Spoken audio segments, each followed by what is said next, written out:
we're going to learn about your fourth chapter, which is Indian soils. This is a very small chapter, okay?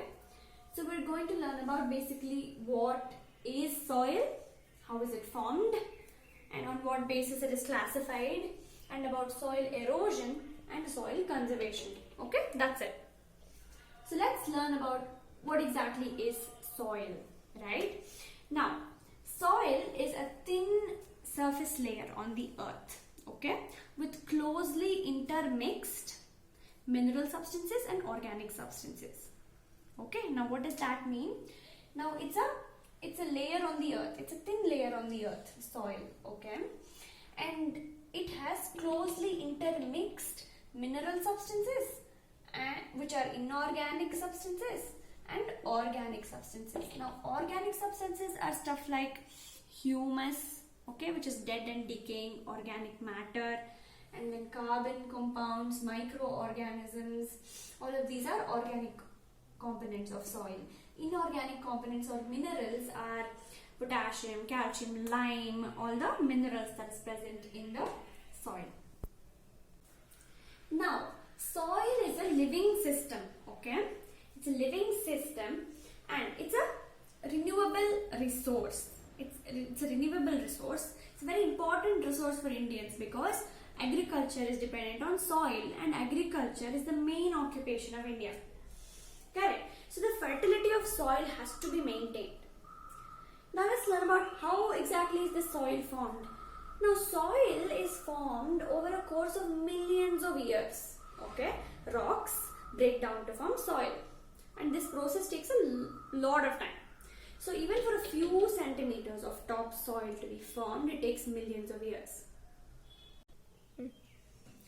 Now, various forces of nature are responsible for the formation of soil, okay? So what are these forces of nature? Like temperature. Now, let's say a rock, okay? So when it's hot outside, the rock expands, right? Anything, when heat is applied, it expands and then it cools. And when it's cool outside, so in summer seasons it expands, in the winter seasons it contracts, and even in day and night, day it expands, night it contracts. So this expansion and contraction that happens for centuries, together, develops cracks in the rocks, and these cracks deepen and then they break down. Okay, and flowing water, that is another factor. So as the water keeps flowing on a rock, it breaks it down. Okay, and other factors like wind and glacial movement and other chemical and organic reactions. Now these are factors that help in the formation of soil. Now let's learn about the classification of soils.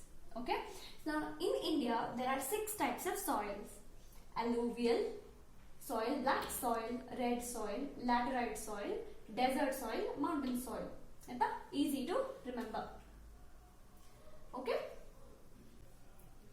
Now, for each of these 6 types of soil, we're going to learn 5 things. So it's easier when you're studying this chapter, make it into a table. So each soil, write down these 5 things. Okay. So what are those 5 things? We learn how it is formed, the formation of the soil, and we're going to learn about where it is located in India, where and all it is found. And then we're going to learn how much area it covers, and then we're going to learn some of its features. So what is special about this soil? What are the features of this soil?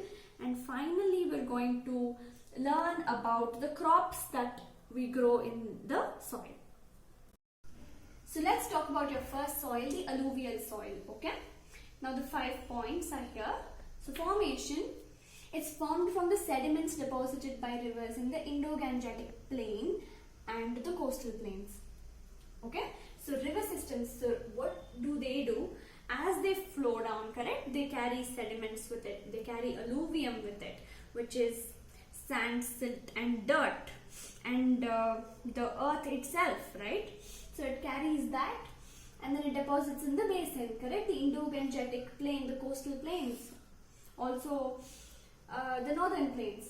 So that's how alluvial soil is formed. It's very, very fertile soil. It's very, very fine soil. There are chiku particles. So the location is in the northern plains, correct? And the deltas of rivers of Mahanadi, Krishna, Godavari and Kaveri. So deltas, remember when deltas are formed, when the rivers are carrying too many sediments, and when they're trying to join the sea, they have to deposit it before joining the sea. So that place they deposit all of the soil. And the area covered by alluvial soil is 15 lakh kilometers square. Okay, mostly in these regions. So that's why a lot of agriculture happens over there. So for India, alluvial soil is very, very important. And the crops grown are mainly wheat, paddy, sugarcane, jute, vegetables, etc., potato and the like. And the features, now there are two important features. It is composed of sand, silt and clay in various proportions. Okay. And there are two types of alluvial soil, which is khadar and bangar. So khadar and bangar. Khadar is the newer alluvial soil. Bangar is the older alluvial soil. So and bangar soil is found far away from the river, like slightly far, and khadar is found just along the river bed. And khadar is fine and bangar is a little bigger particles, and khadar soil is more fertile than bangar soil.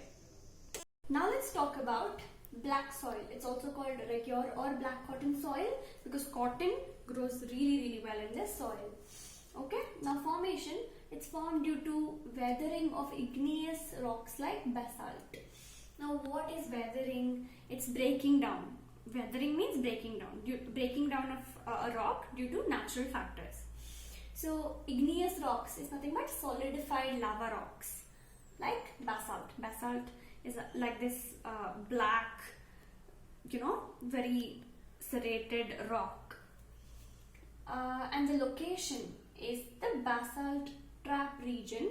So this basalt trap region includes parts of Maharashtra, Madhya Pradesh, Telangana, North Karnataka, parts of Gujarat and Tamil Nadu. So it's mostly the Deccan Plateau, okay? If you think about it, the Deccan Plateau region. And the area covered is 5.46 lakh kilometers square. And the crops grown, right, are cotton, sugarcane, jowar, maize, pulses, wheat and chilies. Okay, so pick 4 or 5 and try to remember them. Now the features of black soil are it has high clay content. Okay, now clay is a very fine particle in the soil. It's very small. It's very tiny. So this content, clay content, is very high in black soil. That is why it can retain moisture. It retains moisture very well. Moisture under water, ashte. So let's say for example you have two pots, one with black soil and one with some very loose soil which doesn't have a lot of clay. Now black soil has a lot of clay. So if let's say you pour water, one small mug of water to both of these pots, now one whole day this black soil water hidkolatadu, it doesn't leak water out of the pot. But let's say there's another pot with loose soil, then the water just leaks out. Okay, that means the soil does not have capacity to hold water, but black soil has a lot of capacity to hold moisture because of its high clay content. Then it's extremely compact, obviously, because clay is very tiny. So these tiny particles gel together. They pakka irutte. So it's a very compact soil, and the color is grey to black. Okay, now let's talk about the third type of soil, the red soil. Okay, now the formation is again due to weathering of granite, gneiss and other crystalline / metamorphic rocks. Now there are many types of rocks. Okay, so some of them are like crystalline and metamorphic. Now crystalline rocks are made up of crystals, and metamorphic rock, what are they? Now some rocks are formed when sediments, right, they get compacted over years and they become sedimentary rocks, right? So on these sedimentary rocks, when there are some chemical reactions and when there's extreme temperature and pressure, they get transformed and become new rocks called metamorphic rocks. Now, when crystalline and metamorphic rocks undergo the process of weathering, you get red soil. Now, its location is in Tamil Nadu, Karnataka, Maharashtra, Madhya Pradesh, Orissa, Kerala, Goa, Bihar, UP, Assam. As you can see, it is spread out in many places. And the area covered is also quite large, 5.2 lakh kilometers square. And the crops grown are ragi, millets, groundnuts, tobacco, potato. And if irrigated means if you supply good water to this soil, then agriculture is suited to grow all of these items. Now, the features of this soil, which is very important, is that this soil is more sandy. Now, sand particles are bigger, okay? Clay particles are very tiny. So, it's more sandy. It has more sand and less clay. Less clayey, hence it does not retain moisture very well. It can't hold moisture very well. That's why we need irrigation, okay? And the color is red to reddish brown in color. And why this color? Due to diffusion of iron in the metamorphic rocks. So metamorphic rocks are iron irutte. So our iron gives the red to reddish brown color of this soil. Now let's learn about the fourth type of soil, the laterite soil. Okay, now the formation, it is formed due to alternate wet and dry periods in tropical areas receiving heavy rainfall. Okay, so India has tropical region and subtropical region. So the area above the Tropic of Cancer is the subtropical region, okay, and the tropical region is below the Tropic of Cancer. So in the tropical areas, mostly when there is alternate wet and dry periods, so wet period, dry period, wet period, dry period, and those regions which receive heavy rainfall. So over there we can find laterite soil. So what are such locations? The Western Ghats, the Eastern Ghats, Chota Nagpur Plateau, Meghalaya, Vindhya and Satpura ranges. So as you can see, these are mountain ranges, Meghalaya gets a lot of rainfall, Chota Nagpur also gets a lot of rainfall. So these places have all of these conditions. The area covered is 2.48 lakh kilometers square, and the crops grown are cashew, rubber, tea and coffee. Now the features of this soil, which is very important, is that this soil is rusty red in color and the pH is -6. Now pH decides the acidity or basicity of the soil. Now it's acidic in nature if pH is less than 7. Okay, so all those values will be acidic. So this soil is acidic in nature and it is the result of intense leaching due to rains. Okay, due to rains, there is something called leaching happening. What is leaching? Now, leaching means in the soil there's a lot of plant nutrients in the soil which the plant needs to grow. Now, these nutrients, some of them are water soluble. Andre water bandaga, these nutrients will dissolve in the water, and as the water flows, it's going to go.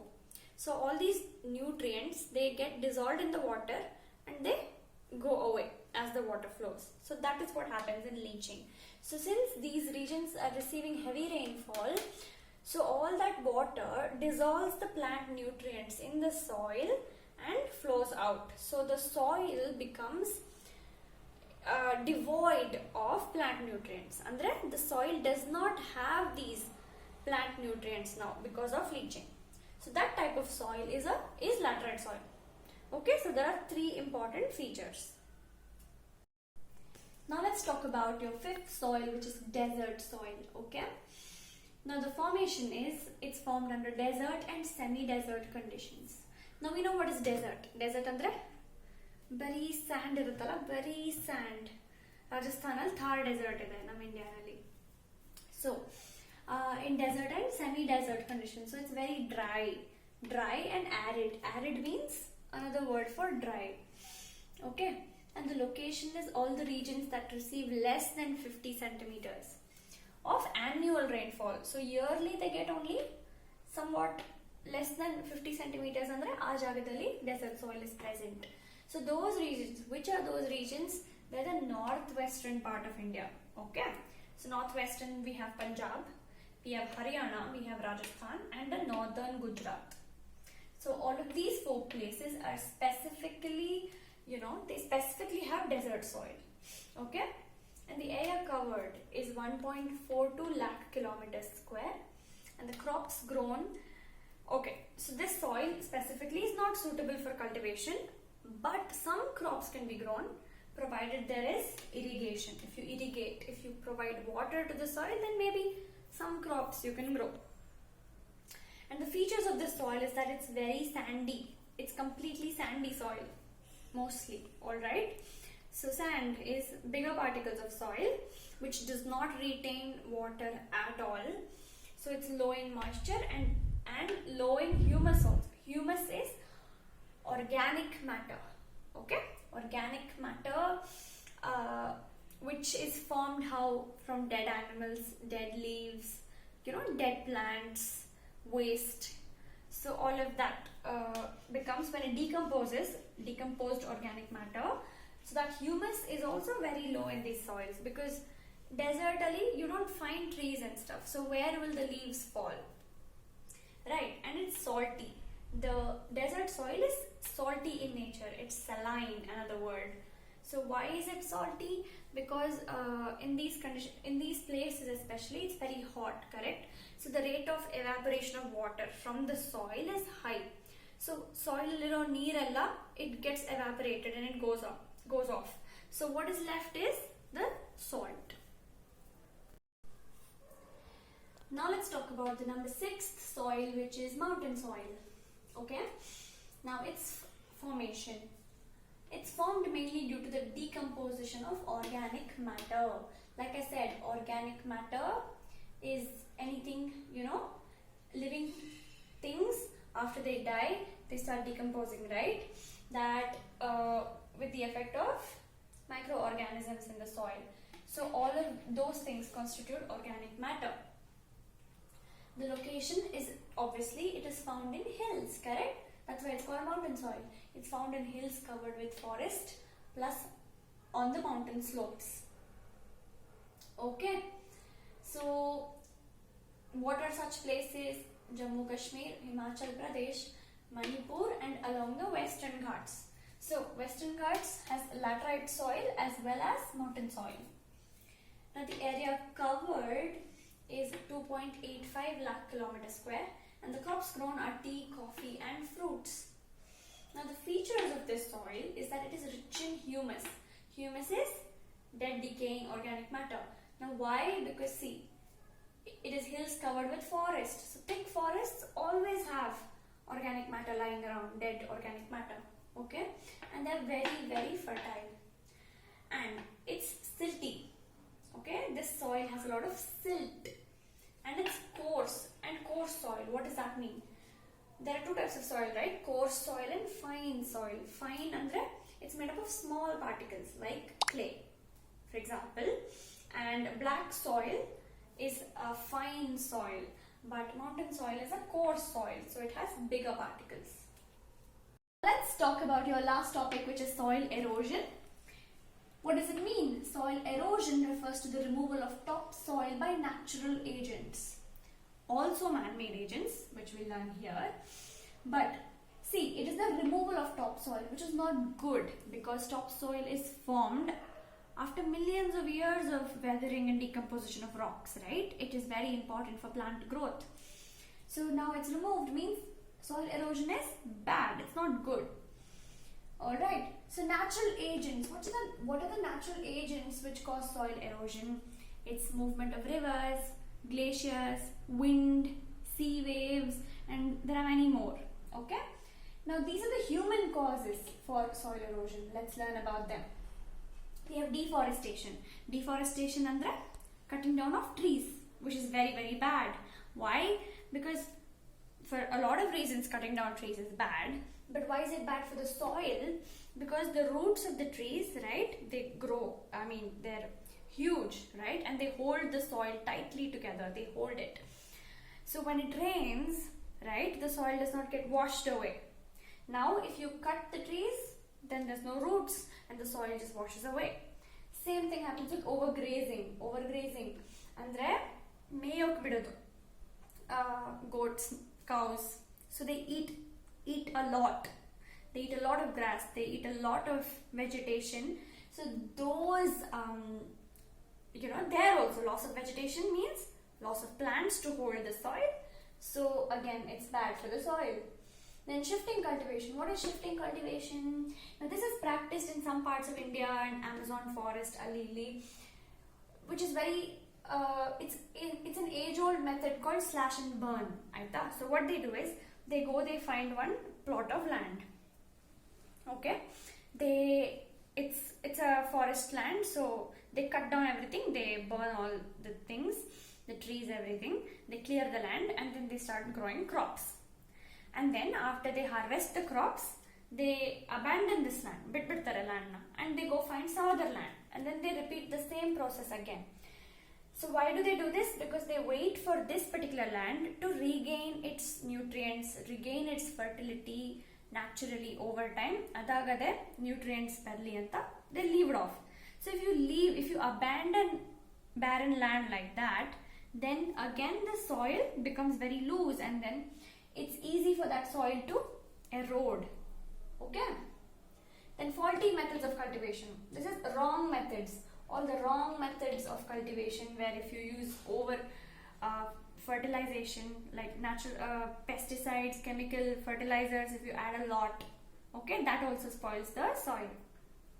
Then use of topsoil. See, topsoil is very precious, so it should only be used for growing crops and for trees in the forests. It should not be used for making bricks and tiles, but unfortunately we use it, and that is one more reason for soil erosion.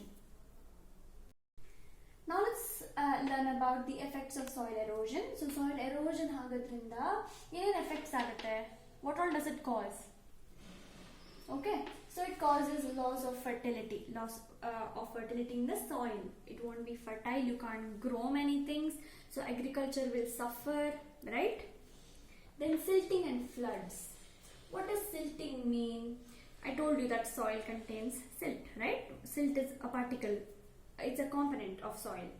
So basically erosion andre nothing to hold the soil, so soil just moves, the topsoil gets eroded, right? Removal of topsoil. So all this topsoil, where does it go? It goes and joins water bodies, correct? So when it let's say this is a river, right? So ishtu depth ide river do illi side alli there's land. So let's say all this topsoil gets into the river. So it's going to cover a lot. So it's going to start slowly adding. It will start silting. Silt will start getting deposited because it's slightly heavy, and water get jaga irala. So water will overflow, and that's what causes floods. Okay. Then reduction in the capacity of reservoirs.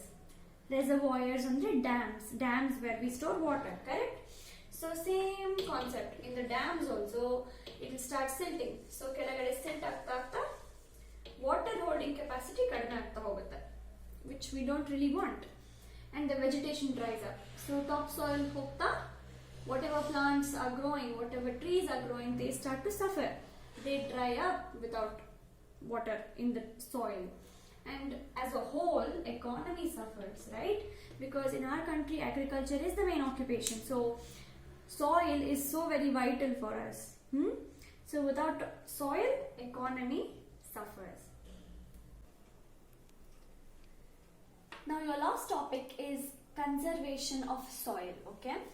That means protection of soil from erosion and preservation of fertility of soil is called soil conservation. First of all, we should protect the soil from soil erosion. Agag bidbadu, right?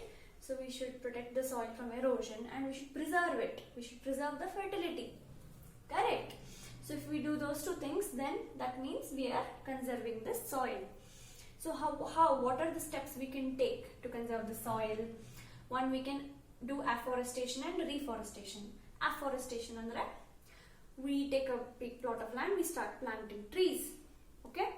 Reforestation, forest agle ittu alli, but somebody kadad bididare. Now you again go and you start planting. So that's a reforestation. controlled grazing. So we don't let a herd of animals, a huge herd of animals, to start grazing, okay, for a long period of time. And contour farming. What is contour farming? Andre, let's say in the mountainous regions, if we plant something, so heavy rainfall, what it will do, it will pull the soil down, correct? Even though there are roots holding it, the force of the water will be strong. So what we do something called contour farming. So we cut the land like this, and then we grow whatever we want to grow, so that water starts to seep underground and the force of the flow will get reduced. That is called contour farming. And the construction of check dams. So floods alagaga, water overflows, correct? So that time what happens, the water that's overflowing causes further soil erosion. So we don't want that. So we have check dams in wherever the water is, so that the water is saved at that point, and then it doesn't go and damage or try to destroy the other soil around it.